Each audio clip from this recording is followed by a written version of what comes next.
না, AC-69 তো তাহলে নতুন একটা দলের সাথে কিন্তু ফাইট করছে। আমি জানি না আসলে কোন দল এটা, বাট AC-69 একটা দলের সাথে তো ফাইট করতেছে। এটা কোন দল হতে পারে? অ্যান্ড ভাই কোনো দল না ভাই, তাহলে কি তারা ভাই গ্লোয়াল কি খালি খালি ভাঙতেছে? না, এখানে তো আর একটি দল রয়েছে, কিন্তু কোন দলটি? এটা এসআরিয়া স্পোর্টস ভার্সেস AC-69 ফাইট কিন্তু মোকাবেলা শুরু হবে। AC-69 অবশ্যই কিন্তু রাশ করার কিন্তু খুবই খুবই সুযোগ রয়েছে। ওয়ান সাইডের অ্যাঙ্গেল করে কিন্তু ফায়ার করার চেষ্টা করেছে, নিচের দিকে নেমে এসেছে কিন্তু রাফি চিয়ার্ট করার চেষ্টা করবে এবার। রাফি অন্যদিক থেকে আপার গ্রাউন্ড থেকে ভালো সাপোর্ট প্রোভাইড করছে শিহাব। আপার গ্রাউন্ড থেকে ভালো অ্যাটাক ক্রিয়েট করতে করতে নেমে পড়ে গেছেন তিনি। ক্লোজার একটা ব্যাটল, একটা নক বের করতে পেরেছেন। রিলোড এসে গেছে ওয়েপনে, এটাই যেন আসলে কাল হয়ে দাঁড়িয়েছে। নাইমের কাছ থেকে ট্রুগনের shot, last finishing touch, and it's SRDA sports totally কিন্তু shut down from the lobby.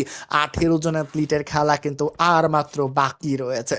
হয়তো বা এই সংখ্যাটা খুব একটা বেশি নয়, এখান থেকে হয়তো বা 20 জন হতে পারে যদি আসলে রিকল প্রসেসটা চলে। কিন্তু তারপরও ভাই এত বড় একটা সার্কেলে এত বেশি কম সংখ্যক স্কোয়াডে থাকা, আমি জানি না আসলে কি হবে।